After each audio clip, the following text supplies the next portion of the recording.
झेप मराठी, आरसा महाराष्ट्राचा।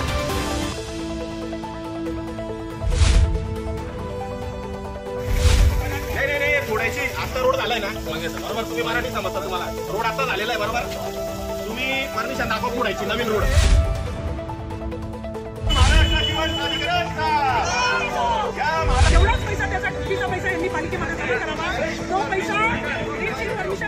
धुळ्यात देवपुरातील वाडीभोकर रस्त्याची दुर्दशा। अनेक महिन्यांपासून भर रस्त्यात खोदले 20-20 फूट खड्डे। जीवन प्राधिकरण म्हणते आता पावसाळ्यानंतरच होणार काम।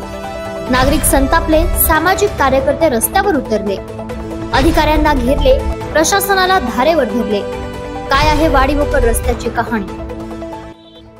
देवपुरातील वाडीभोकर रोड हा एका अर्थाने लाईफलाईन म्हणून ओळखला जातो, कारण या रस्त्यालगत किमान 20 ते 25 हॉस्पिटल्स आहेत। यात मल्टी स्पेशालिटी हॉस्पिटल्सचाही समावेश आहे।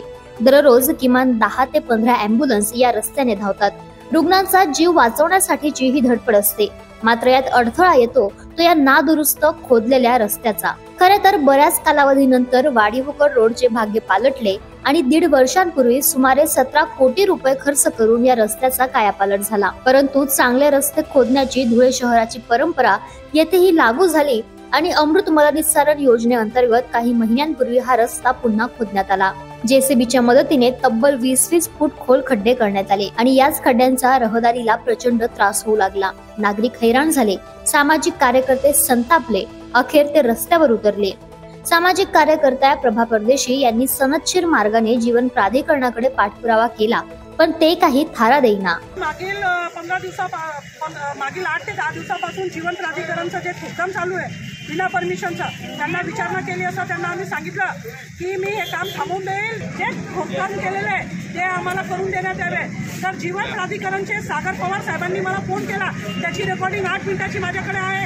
त्यांनी मला सांगितलं की मी तुम्हाला लिखितमध्ये देतो आणि आता ती व्यक्ती मला तोंड दाखवायला सुद्धा येत नाही आणि ती व्यक्ती येणार नाही तेव्हापर्यंत ही चाबी। अखेर या ठिकाणी उभ्या असलेल्या जेसीबीवर चढून नागरिकांनी आपला संताप व्यक्त केला। जेसीबीची चावी हिसकावून घेतली, अधिकारी आल्याशिवाय देणार नाही अशी भूमिका घेतली। संतप्त नागरिकांपैकी ॲडव्होकेट प्रवीण परदेशी म्हणाले, नमस्कार, माझा नाम एडवोकेट प्रवीण कुमार रामदार परदेशी है। नमस्कार, मेरा नाम एडवोकेट प्रवीण कुमार रामदार परदेशी है। और जैसा धुलिया शहर का आगरा रोड रास्ता है, जिसको धुलिया की लाइफलाइन बोलते हैं, वैसा ही देवपुर का ये वाडीभोकर रास्ता है। ये वाडीभोकर रोड अभी 17 कोटी रुपए डाल के बनाया है। 17 कोटी, इसको मुश्किल से 1.5 साल हुआ है, 1.5 से 2 साल हुआ है। मुश्किल से 5-7 साल हमने यहाँ पर बहुत तकलीफ सहन की। खड्डे थे, ये थे, लेकिन आज 15 दिन से हम इनका फॉलोअप ले रहे हैं। ये अच्छे रस्ते खंदिए। चौपाटी के पास का जो करोड़ों का रोड बना है वो भी इसने खंदेला है बिगर परमिशन के।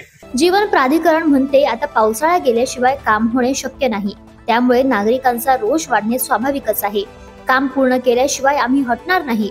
किती दिवसात काम होईल याचे अधिकाऱ्यांनी उत्तर द्यावे अशी भूमिका प्रभा परदेशी यांनी घेतली। अखेर प्रशासन नमले, जीवन प्राधिकरणाने तत्काळ काम केले जाईल असे पत्र दिल्याने तुर्तास आंदोलन मागे घेण्यात आले।